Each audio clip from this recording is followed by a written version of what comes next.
Good morning, everyone. This is the regular meeting of the Board of Commissioners. We're going to call it to order with a roll call vote. Commissioner Alicia Cook, Present. Commissioner Anthony Hood, Commissioner Pantazis, Vice Chair Barnes, Present.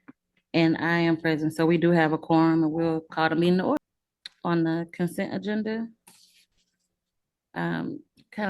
Commissioners, are there any notes or anything you want to do around the consent agenda? Not for me. We're good to move forward? Okay, great. So all those in favor of approving the consent agenda as is, say aye. Aye. Any opposed? The consent agenda passes. You still can't hear me? Okay. Okay. At this time, we'll call for old business. Ms. Foster, you have some old business. Good morning. I would like to ask Director Ken Foreman to come to the podium. He's Director of Public Safety. He's going to provide some updates and protocol of some of our safety measures. We have had some activities take place on some of our communities, so we thought it'd be important to just bring forth some things, some measures we're having, and partnerships that we're having conversations. So, Mr. Foreman.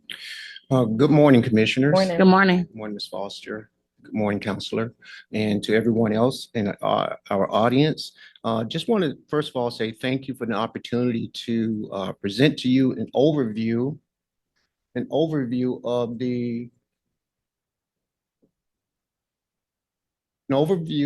the public safety in the housing authority.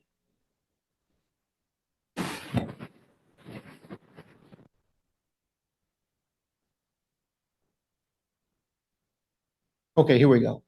Okay, public safety updates. I just want to give you an update of what's happening in the housing authority when it concerns public safety. Crime is on a downward trend in the housing authority. Just a presentation of the stats. Over the last 3 years, going back to 2022, we had 371 incidents in that year. And incidents comprised of all types of crimes. It could be vandalism, it could be breaking into someone's car, home, but those are all incidents included. So in 2022, we had 371 incidents. In 2023, 306 incidents. And last year, 2024, we had 179 incidents. So that was a big drop in crime overall. And that's all of our properties included. So 51.75% drop in crime. We do have hotspots currently in the housing authority. A hotspot is a particular property or an area of property where crime is on the upswing, or there's an uptick in crime. Most of our crime recently have been property crimes, individuals vandalizing properties, stealing cars, that type of thing. And so when we have hotspots, we want to make sure that our resources are pointed in that direction in order to bring crime down. Okay, we have some reduction strategies. Our strategies, like I said, is to make sure that we put the resources into that area. Resources like extra patrols, extra police patrols, surveillance when there's drug activity that's happened on our properties. We will make sure that police officers are doing surveillance, and if they see drug activity, they will act upon it and bust those operations. Trespassing. One of our strategies is trespassing. Individuals who are on our property who are loitering, standing around, they cannot pinpoint to the officer or to a staff member what housing or what unit they're there to visit. They will be trespassed. If they come back on property, those individuals will be arrested. And also conversations over pizza. This initiative is going to be more important as we get closer to the summer months. Conversation over pizza is basically just that, is coming together, sitting down, eating pizza. This includes the police officers, the residents and staff. In the summertime, the kids are out of school and they'll be able to participate as well. Having this initiative builds trust between our residents and the police officers. A future partner. I've learned over time that we cannot handcuff our way out of crime. We cannot incarcerate our way out of crime. And so we have to look at other ways of bringing crime down. And one future partner we're looking at, we've been in discussion with the mayor's office, director of community safety initiatives. We're looking at bringing together an outreach team that would be in our community. The outreach team will go out and be boots on the ground to make, in other words, to build relationships with our residents, with the citizens. This outreach team, as of right now, the name of the outreach team would be Violence Interrupters. Their responsibilities, like I mentioned, there will be outreach workers. They will be there to serve as both violent interventionists and case managers. So they're going to be given a holistic approach to crime. A lot of times, law enforcement, the judicial system, we react to crime by punishing people. And what we're really doing is reacting to the symptoms. We're not getting to the root cause of the situation. With this team, we'll be able to get to more of a root cause of it and get to know people and find out exactly what's going on. This team will also have some responsibilities. A few responsibilities will be violence intervention and conflict mediation. They'll be able to talk to individuals, find out what's going on, de-escalate the situation before it could get bigger. In other words, take care of it while it's small and it won't grow. Other responsibilities would be case management and support services, community engagement and relationship building. Policing for a long time has looked at its efforts and saw that its efforts sometimes are futile. So policing has thought, well, we need to go into a different direction, more of community policing. Police officers getting out of their cars, walking the properties, talking to individuals, and getting to know those that they serve. Other key responsibilities would be data collection and reporting. If we're going to partner with this outreach team, we want to make sure that what they're doing is working in our community. We want to make sure that they are keeping data, that they're reporting back, letting us know what's going on. And also crisis response to a violent incident. This would be one of their responsibilities. If there's a violent incident, a shooting, a homicide, maybe a domestic that happens on our property, they'll be able to go to that area, talk to the individuals, find out what's going on. And sometimes we'll be reactive. That's just a part of life. But other times they're going to try to be proactive to prevent the escalation of something that has started. With this program, going out to the communities as a group, there have been success in other cities that has been put in place in Chicago, Illinois. They've seen success in reducing shootings in targeted areas up to 50%. Also in Baltimore, they've seen success, a 32% reduction in homicides during the first 4 years of implementation of the program. In other communities, Newark, New Jersey, saw a reduction in homicides from 2013 to 2022, a 55% reduction in homicides, and that is big time. In conclusion, I just want to say that, our job is to make sure that our communities are safe. And that's our goal. It always have been and always will be. And we want to continue to work with our partners closely, work with the police closely in order to bring down crime. That's it for my presentation. Are there any questions? I have some thoughts, but I already see you leaning in. So first of all, just thank you for the report. I think it's very much something that we've been talking about as a board, and just how, what are the innovative ways that we can address it. And I'm happy to see that it's not all just about incarceration. But I have some thoughts, but I'll let Commissioner Barnes start. Vice Chairwoman Barnes. We have the same thoughts. So I'm going. We do? Yes, Oh, okay. So go ahead. Well, I'm tickled because I'm like, we got the same thought. Okay. So my first thing is I'm very familiar with the interrupter programs. Excellent. Have been a part of them in several cities. What I would like to ask is that we think about what we're naming the program. Because I think if you call it violence interrupters, it gives a connotation from the beginning of what it is. Yeah. Because and it buries what you're really trying to do, which is all of the other good stuff that you said about being a community partner, being on the ground, having conversations, tracking data, all of those things. So if there's a way to reimagine it, if nothing else, the title of the program and the title of the individuals who will be working in the community, that would be great. I know you said that you're partnering with the city's Yes. department, and perhaps that's something that we could take back to them if that's how they've named their individuals. Perhaps in our implementation in the housing authority, perhaps those names could change to something. Okay. And the reason, I just say that because there's going to be, at least in my experience, even some, I won't even say pushback, but there'll be some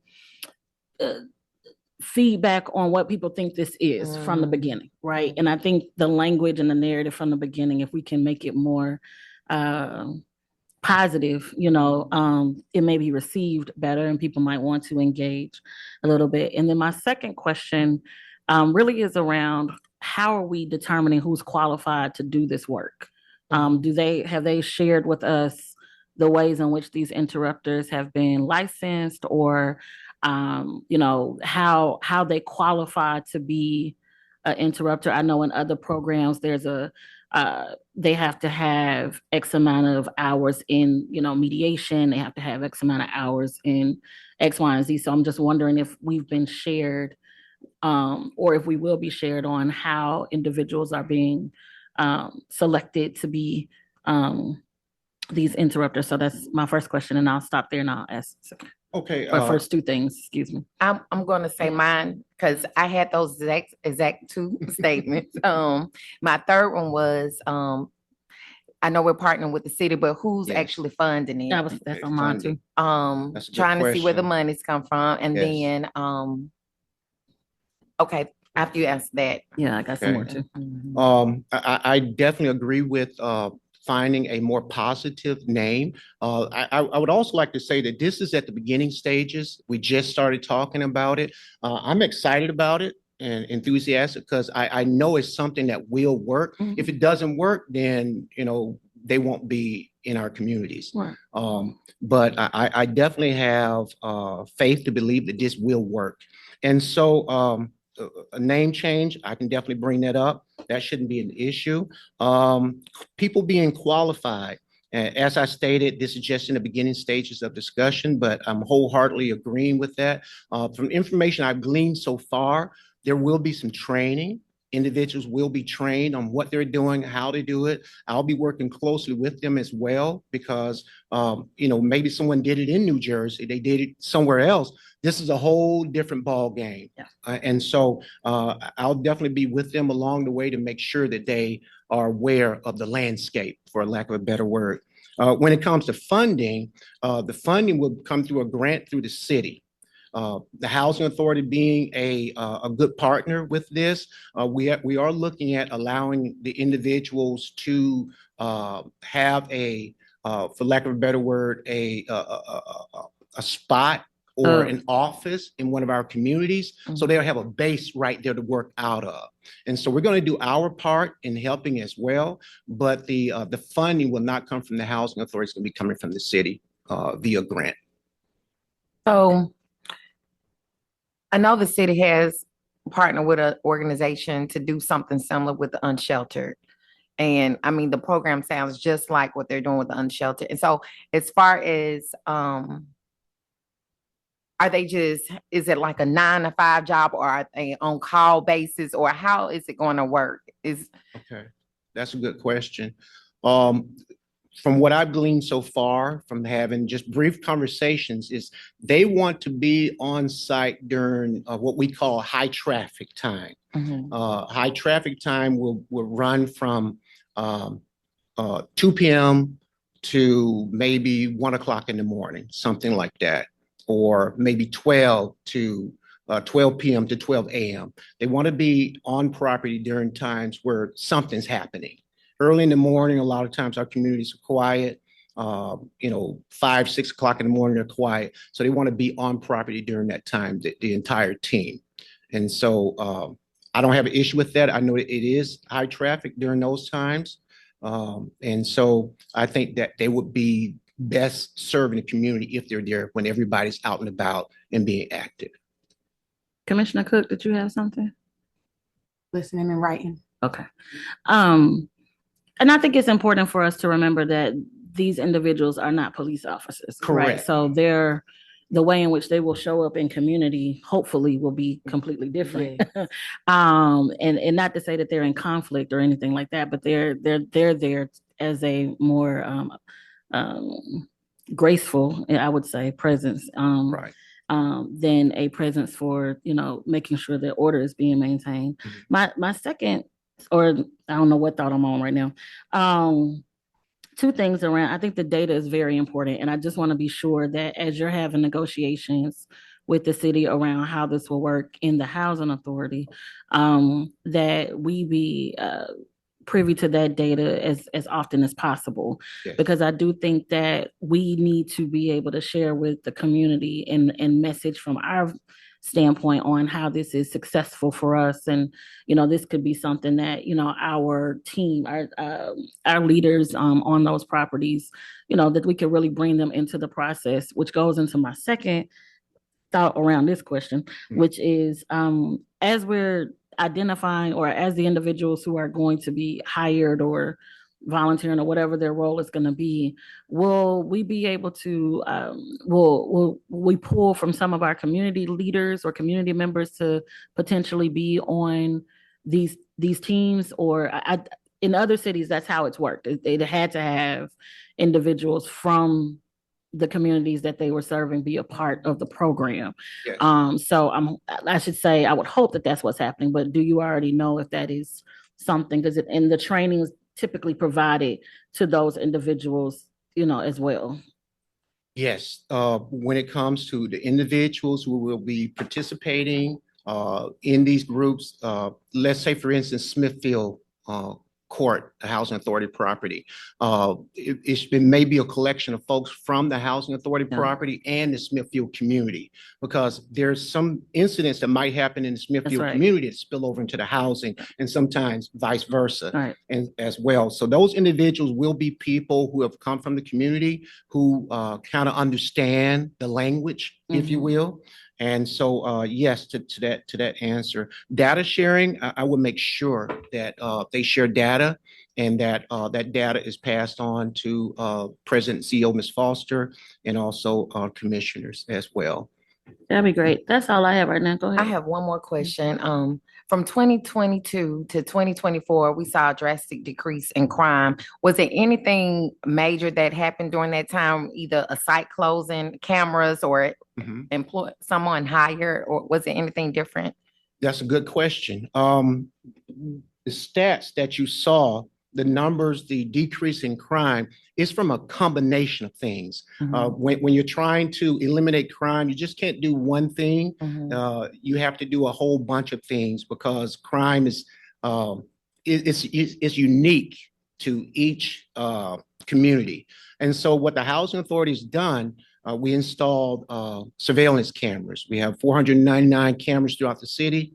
The Birmingham Police Department is federated with our cameras, their real-time crime center, meaning they can also view our properties. They can watch over our properties. It's for officer safety, staff safety, resident safety as well. Those have worked well in bringing individuals who have done criminal activity to justice. So there's the cameras, there's the LED lighting. We've installed 420 LED lighting over all of our properties.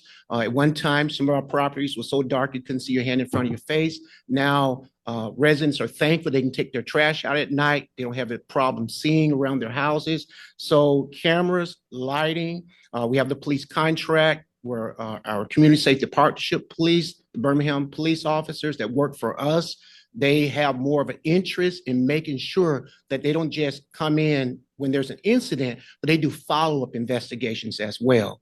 And so you have that, the license plate readers. We have so many things going on, complaint forms. If a resident has a complaint, instead of just telling someone, it falls, maybe individual has good intentions of doing something with that information. When they can put it in writing on a complaint form, there is no misunderstanding about what's being said. Nothing's been omitted. Once it's in writing, I review it. If I can handle the situation in-house, I handle it. If it needs to go out further to narcotics division or some investigative unit, we'll do that as well. And so the complaint form, as I mentioned earlier, conversation over pizza, the community meetings we have, is everything working together. It's a whole process of moving parts working together in order to bring down crime. What would be the time frame to actually implement this program? I would like to see it implemented ASAP, but I know that's not possible. We have to make sure it's implemented properly. As Madam Chair said, people are trained, we got the right folks in the right places. There's accountability. We don't want people just running around our property. There's no accountability. And I definitely am willing to work closely with them. As was stated too, they're not police officers. So I've already sent word that they need to have a way to identify themselves, whether a colored vest or something, so people know that they're closely related to staff members instead of police officers. And the whole time I've been here in 5 years, I never had a staff member assaulted or harm come to a staff member by individuals, because housing authority officials and staff members are well respected. Okay. Last question. And the housing authority only commitment is providing space. All the funding is coming from the city. As far as I know right now, and that's where the discussion is, the housing authority's only commitment is providing office space for these individuals. And I'm going to be giving my assistance as well. I'm going to be working closely with these individuals. Okay. That's it. I think it's a good program. I think about also like the CAP program that many of our commercial districts have, and we've seen crime go down in areas that have CAP, graffiti, Yes. A lot of loitering, a lot of things going down. Just to have someone present, a lot of times it deters things from happening. So thank you so much for the update. Thank you. Thank you. Anything else for old business? Wonderful. New business. We have Larry Williams, Chief Housing Operation Officer. He will provide an update on our program, Youth Build and Apprenticeship. Good morning. Good morning. I'm really excited to have this presentation today because as Mr. Foreman was sharing from a public safety side, we all work together, from property management to client services to the youth build team, workforce development, to all help make the community safe. And one of the initiatives that I want to give an update on is Magic City Youth Build. Yes. Okay, so overview, Magic City Youth Build program focuses on the age of 16 to 24 to help build a better future, right? So key information, 32 out of 62 participants have attained employment, attended college, or have entered into advanced occupational training, right? 32 of them. Participant has been placed throughout the city of Birmingham. You got Jefferson State College, Lawson State, HABD apprenticeship program, McDonald's, UAB. You got a host of different employers that have employed some of the youth field participants. All right, 16 of the participants have earned industry recognized credentials. We have partnered with Lawson State College, mechanical craft training to provide these credentials. Success stories, which I always like to report on. Mr. Delfer was referred to Youth Build by the Way Station, a local agency that supports unhoused youth. He has attained his GED within 4 months after entering the program, and today he maintained stability while serving on the City of Youth Build Advisory Board. Yeah, that's good. The city's youth advisory board. My mistake. Miss Lopez, she's a single mother in Marks Village, and she struggled her way with juggling education and being a full-time mother.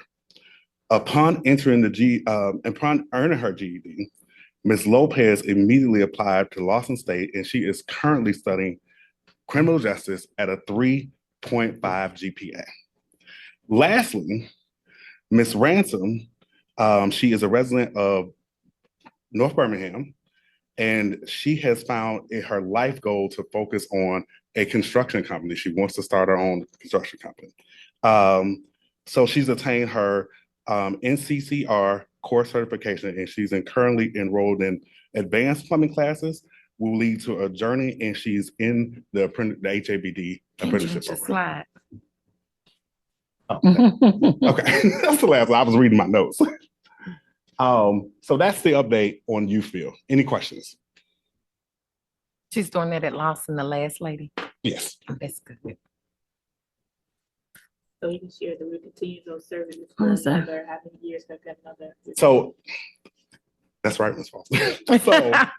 So because we were able to place over 32 participants, we were awarded the new Youthville grant, which is over a period of 4 years. We're actually still active in the current grant because our commitment is to continue to provide supportive services to them. So we're in the process of exiting everybody from that program and starting our new program. Any questions? With an award of $1 million. With an award of $1.5 million. Yes. You burying the leads with all I of know. it, you know what I'm saying? But, no, this is great. First of all, I always love to see the investment in our folk, and glad to see the amount of people who successfully gone through the program. And just so I know, when do they apply for the program? So we haven't put the new advertising out yet because we're still going through the intro to the new grant, but you can expect it to be this spring. Okay. Yeah. Well, the people who already, so of the individuals who didn't finish the program, are they eligible to go back through it? They are. This apprenticeship program that talks about changing faucets, completing necessary repairs, working with toilets, installing drywall. Our vendors that submit for RFPs, are we pairing any of these workers with them for hire? So the apprenticeship program, they're currently in the program right now. So once Okay. they graduate from the program, we do partner them with potential employers. So we already have interest from 4 of our contractors to hire the participants as they graduate the program. Okay. But one of the things I want to highlight about the apprenticeship program, we on this coming Monday, we'll have a total of 40 people in the apprenticeship program.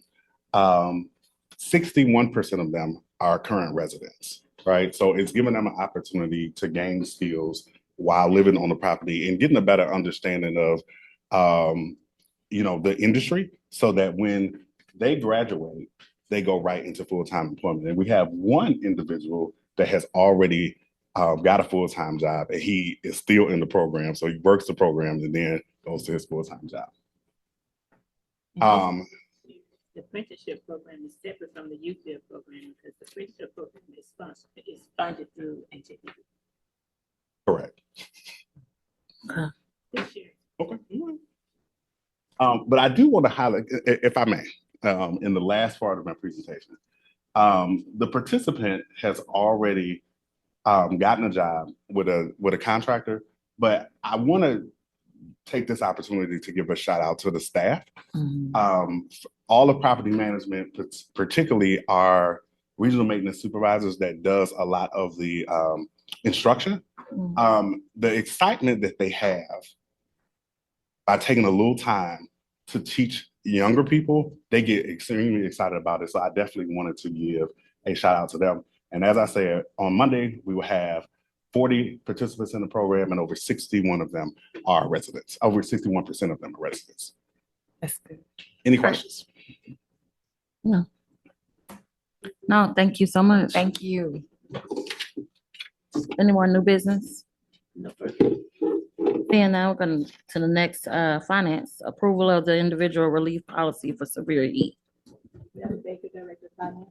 Hard to think about severe heat when it's super cold outside. I know. Mhm. What a day when it's 28 degrees. I know. But good afternoon. Good Good afternoon. afternoon. To afternoon.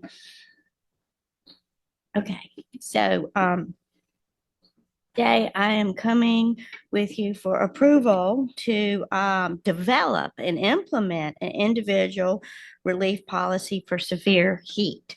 At HABD, we recognize the increasing frequency of severe extreme heat events, which pose a significant health risk to residents, particularly elderly, ill, disabled, and families with young children.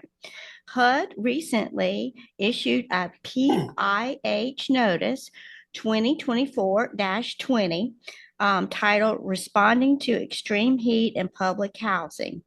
And the policy says eligible expenses and individual relief for excess utilities consumption, which provides, in this notice provides guidance on addressing extreme heat in public housing. So this is specifically targeted to public housing. This resolution is actually to develop the plan. And this will come back to the board again in May. So once there's approval to develop the plan, the next steps will be to calculate the allowance. So then we will go through and calculate the allowance, and we'll come back in May with the actual allowances that bake in the subsidy that the tenants will receive in that allowance.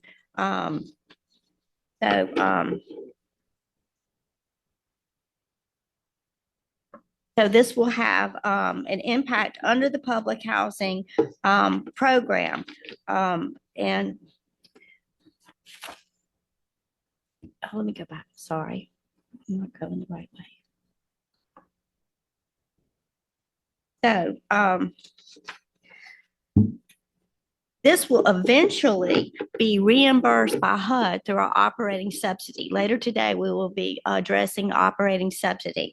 So operating subsidy is something that we calculate and get subsidy annually from HUD to operate public housing. It is calculated in the rears, meaning that our current operating subsidy is based on numbers from 2023 and 2024. So as we implement this program, it will be baked into our future operating subsidies. So as our subsidies to tenants increase, then our future operating subsidies will increase. So there will not be a gap. So we will not miss the cash flow or the reimbursement from HUD. It's just going to be a timing difference in our operating subsidy, since right now we're operating under 2023 numbers for 25 subsidy. I know that's kind of confusing, but HUD uses an arrears process. So as we implement it, then we will get the funding in a future period. And I would like, and so residents will have to opt in. It will be a check box opt in on their annual recertification, or new residents will be provided a packet and they'll be able to opt in. So let me give you an example of how it will work so you can understand it better. So it will be a 12-month payment system. So as we go to calculate it, it'll be based on bedroom size and it'll be based on community. So let me give you an example. If you had a 1-bedroom at a certain facility or a certain property, and the current subsidy was $80 a month for utility, you qualify for $80. Then under this, you might qualify for something like $120. So you would get your monthly subsidy at $120. You would get it 12 months out the year. It would not just be for summertime. So when you come in for your annual re-exam, then that would be calculated at your annual re-exam, and you would get an opportunity to check in to this program. But it is a check-in box required by HUD. That's a HUD regulation per the PIH notice that the resident has to request to join. So we want to also follow the HUD requirements. So so today we're asking for permission to develop it, because what we'll do is we'll go back and start calculating these subsidies that will come in May for your approval. Okay. Anything else? That's it. That's it. Do you have any questions? And you, this is for public housing too? This is just for public housing. Okay. Go ahead. I was about to ask, It's okay. cause you, okay, I'm trying to figure out how to ask it. I Go don't take know. your time. Take your time. Yes. So this is supposed to help out with the utilities, right? Mhm. So, 'cause I know it's on some of the sites, how that amount that you're gonna say, that's just like an overall estimate to help them out, like, or is that gonna? Right. So it would Okay. be for the tenants to qualify for utility Okay. assistance. So first, when you come in your annual exam, you would have to qualify for utility assistance based on your income level. And then it would be site specific. It would be based on utility studies for that particular site. And then it would be by bedroom size. So it would be a set. So all tenants, for example, at that site with one bedroom that qualified would get the same amount. Okay. It wouldn't vary Okay. by tenant. Okay. You know, a 2-bedroom might get a little more, and a 3-bedroom would get a little Okay. more. So it's a And it- standardized rate per. Yeah. Yes, Okay. and so every year those assistant levels are recalculated and reapproved every May. So they're basically they're based on the prior year usage and consumption. So they're pretty current. Okay. And that's another requirement by HUD is to annually evaluate the subsidy or given to our tenants by property. Yeah. That's a good question, Commissioner Cook, because I think I missed the part that the people qualifying for this have to have already qualified for assistance with their utilities. Right. Okay. Right. So if you didn't qualify for utility The assistance assistance, is not, this you doesn't wouldn't be apply. Okay. entitled to this. Okay. And if there's like an overage, like if they owe more, they just pay the difference from what y'all give them, or? Right. But see, they're going to get the subsidy. The way HUD designed it is they would get this extra subsidy 12 months out the year. So I guess it would be up to the tenant to save on days like today, or they could use it, you know, on the days like if they have lower in the spring and fall, it would be up to the tenant to save that money for year round. Okay. So HUD dictates a 12-month incentive, Yeah. not just a summertime incentive. Mhm. Anything else? Jonathan, you got something? Any I other do have a questions? Go question. ahead. So you said the save, so where's the money going? Is it in an account? How do they save it? I'm saying it's up to the tenant. They just get a It's just like if monthly you get check. Yeah. Or a monthly, you but have we to pay their determine what you're bill gonna spend your monthly. money. We pay their bill monthly, so they would just have a credit if Yeah. Okay, it would be a credit. Okay. on their Gotcha. utility billing. Okay. Whatever they pay, and then they still have a balance, they go towards that balance. All right. Any other questions? Seeing none, is there a motion? I make a motion to approve the individual relief policy for severe heat resolution number 2025-12766. Second. And a motion and a second. All those in favor say aye. Aye. Any opposed? That motion is approved. Thank So you. you go ahead. Thank you. Next up, we have housing operations for the approval of award of contract for on-call plumbing, sewer, and drain services. Mayor Williams, Chief Housing Operating Officer.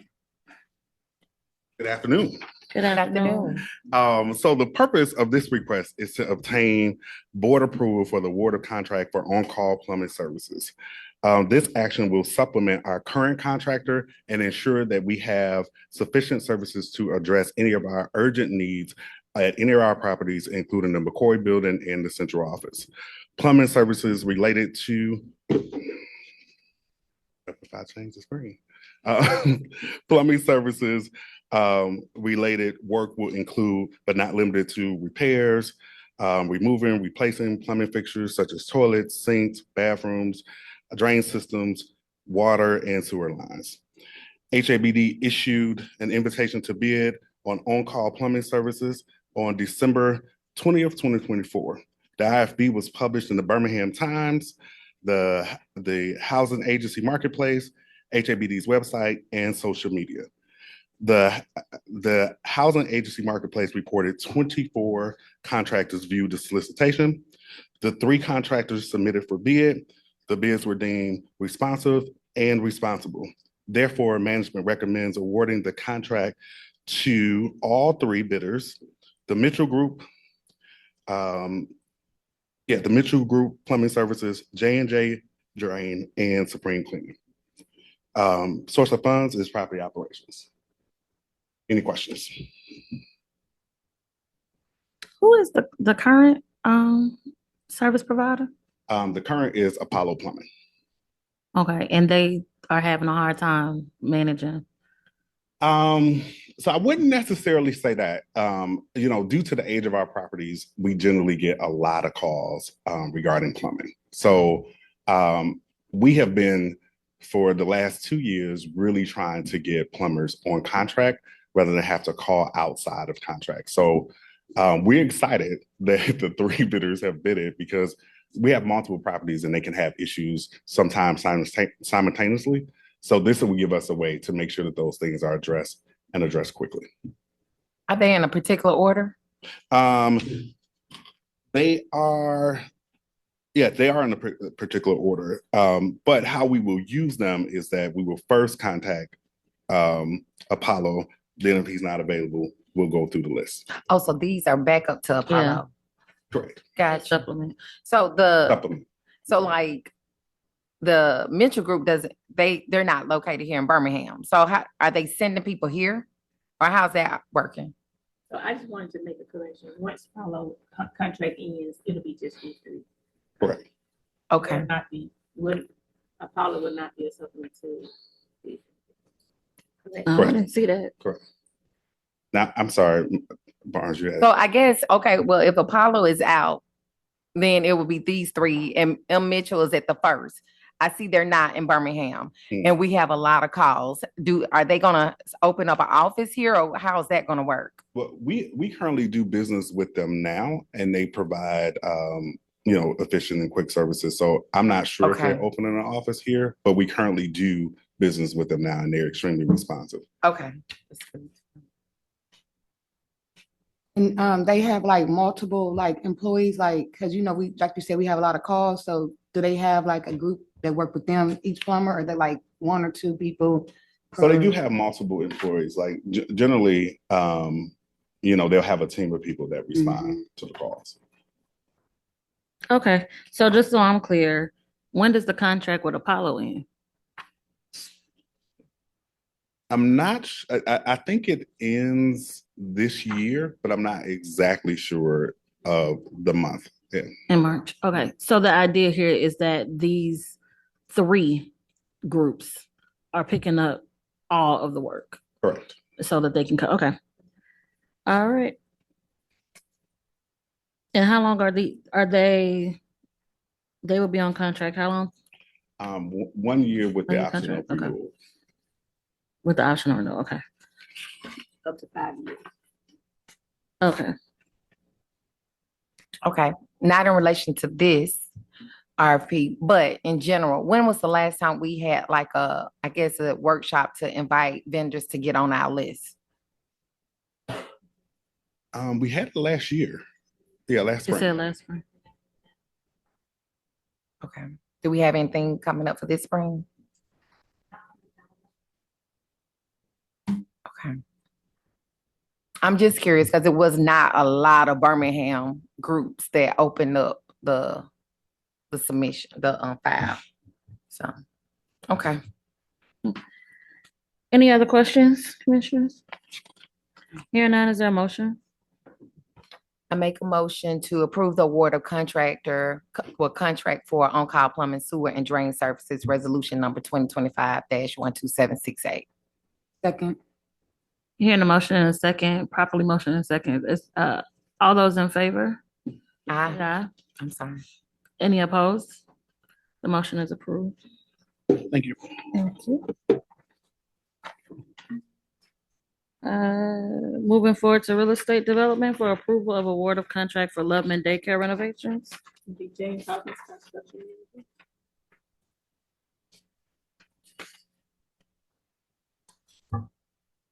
Good afternoon, Commissioners. Good Good afternoon. afternoon. The purpose of this award is for the contract for the Loveman Daycare approval. The Loveman Daycare is located in the Titusville community. It's a part of the Loveman's Village old community, and it's been vacant for a very long time. And HABD seeks to renovate the Loveman Daycare using various funding, but the function of the daycare will be for the residents of the Titusville community and for early learning classrooms. And we are partnering with the city of Birmingham City Schools, which will lease and operate the building. The improvements will be interior and exterior as well. We will demo the inside, and we will put all new modern appliances, modern amenities within the building. The exterior also will be totally renovated from what you see right now. The invitation for bid was on January the 15th. Let me go back. Was on January the 15th, and 49 contractors viewed the solicitations. The bid were advertised in various media outlets such as the Birmingham Times, AL.com, FOTA, the Housing Agency, Marketplace, and the HABD website. The bid was open on February the 14th. 4 contractors submitted bids on the proposals. After evaluation, the M. Mitchell Group submitted the responsive and responsible bid. Therefore, the HABD team recommends award to the Mitchell Group for the renovation of the Loveman daycare. The budget for the daycare renovations is $2.8 million and some change. The funding source come from capital funds. We obtained grants from Councilor Crystal Smithman of $600,000 and Congresswoman Terry Sewell for $1 million to support the completion of this project. Do you have any questions? I just have one question. No, I'm very excited for this project. I'm just interested in, the Mitchell Group, is it the same Mitchell Group? I was about to say that's the Mitchells all over. Same group. Okay. We have vetted his capacity. We have vetted his how he would staff this project to do it. And so he's capable of doing the project. Okay. He was sure. No one related to doors, Mitchell. based on the doors and Yes. So the team, what we did with the recommendation of our architect, this was not the lowest bidder, but he was the responsive and responsible bidder. And the reason why we went with that is because of the price per square foot. What's going in today's market did not match what the bid was. And so what we're trying to do, the HABD team and real estate development, along with executive staff, we're trying to cut down on change orders and people bidding low to come back and ask for more money or omissions, deliberate omissions of anything. So we're trying to match the price per square foot of building a building and renovating versus what the amount they bid. I had the same question. Our architect seems to kind of bid too. Yeah. So hopefully this cut down in the future. We look at that situation as well. So what we have budgeted is budget for the building. I don't have to come back and ask for no more money just to complete the project. I got you. I think as long as we, and I trust the leadership, so I want to say that we trust the leadership. It's just, on the face of it, it looks interesting, Yes. so glad to hear that there's some deep thought behind it, and that it's on record for why there's some deep thought behind it. Other than that, I'm good. I don't have any other questions. I trust the leadership as well, but I highly encourage we have some type of workshop soon to get contractors involved, because it's so many GCs in Birmingham that I feel like would be a good fit, but I'm not sure why they're not bidding. I didn't see any of them open up the RFP, so I just feel like that's something we might need to encourage more, because we have so much local talent. So. Commissioner Cook, you have anything? Any other questions? All right, hearing none. Is there a motion? Well, go ahead. Got it. I'll make a motion to approve of the award for contract development daycare renovations. I second it. And the motion is in second. Yeah. All those in favor say aye. Aye. Any opposed? The motion is approved. No, thank you. I got one quick question. How many square feet is this building? 7,000. Okay, thank you so much. Thank you.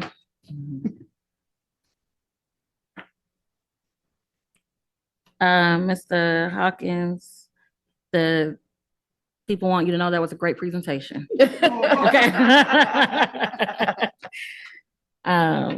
At this time, are there any persons desiring to speak?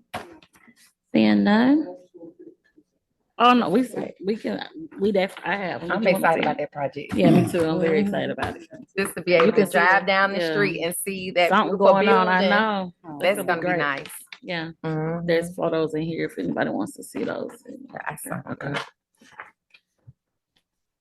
We don't have any, do we have anything for executive session today? No, ma'am. Not that I've heard. All right. And then, Madam Chairman, just one thing before we dismiss, I Mhm. wanted to introduce Tyara Henderson, Yes. Attorney Tyara Henderson. We call her Ty. She's a new attorney with our firm as of a couple of weeks ago. She's been practicing law here in this area for the past 5 years with the DA's office, with Danny Carr's office, and has a tremendous experience in that realm, handling cases. But I wanted to introduce her to everyone, so you'll be seeing her at these meetings as well, and just give her an opportunity to kind of say a few words. Mhm. So you kind of covered it, but again, I'm I'm originally from Gaston, but I've been in Birmingham for a little while now. I'm just happy to be here. Thank you. Thank you. Welcome. Welcome. So ask her very hard legal questions. Right. You know. The ones we always have. And the last thing, I want to thank all the commissioners. Back when Chair Pantazis was still the chair, he had approached me about attending the HDLI Mhm. General Counsel Conference. That was February the 2nd and 3rd in Tampa. It's the first time since we've been General Counsel that we've actually attended any conference. Right. And it was a very valuable conference as far as the information that was provided. And one thing I will mention that I wanted to bring back, and I can give you more details, that was really the top of concern for general counsels for housing authorities across the country is with the new administrations and potential cuts across the board, but especially with housing and HUD. Yeah. And so housing authorities, we are seeing that they're making contingencies and putting plans in place because as there was with the OMB, one of the first things that we saw was the freezing of all federal funds, student loans, Section 8 and things like that. That OMB order is still in place. A federal judge has put a freeze on it. Right. And so as these things, litigate through the process, that's something that we anticipate that will come up. So, we saw that a lot of housing authorities across the country, kind of with their general counsel, they're really looking at everything that's on the board and the funding that they do have, really trying to anticipate the not just anticipated impact, but what's imminent. Right. And that's going to come. So that's just one thing that I would just kind of bring to your attention. And I did have a lot of an opportunity to connect with those other general counsel. There's a listserv that Mr. Embry told me about that I'm on with the general counsel. So we're communicating every single day about various legal issues. And so, but again, thank you for allowing me to attend that conference. Attorney Fitch, I think that's is first of all, I'm glad that you were able to go to the conference. And I know that we have already been talking as a board about our concerns around, and have talked to Chief Embry about, just what can we be doing to be thoughtful and proactive given the new environment. So it's great to hear that you're, are on it and helping us be able to help us think through that as well. Because we just want to be sure that we can do whatever we can to support our communities. And so. Right. And I think us trying to get ahead of it may help with, what we think will be, what's coming down the. Yeah. I was going to say, for those that didn't know what HDLI was, Housing and Development Law Institute. Yeah. Okay. Mhm. All right. Thank you. you. Thank you. Thank you. Is there anything else to come before the board? Here none, is there a motion to adjourn? Motion to adjourn. Second. All those in favor say aye. Aye. Any opposed? This meeting is adjourned.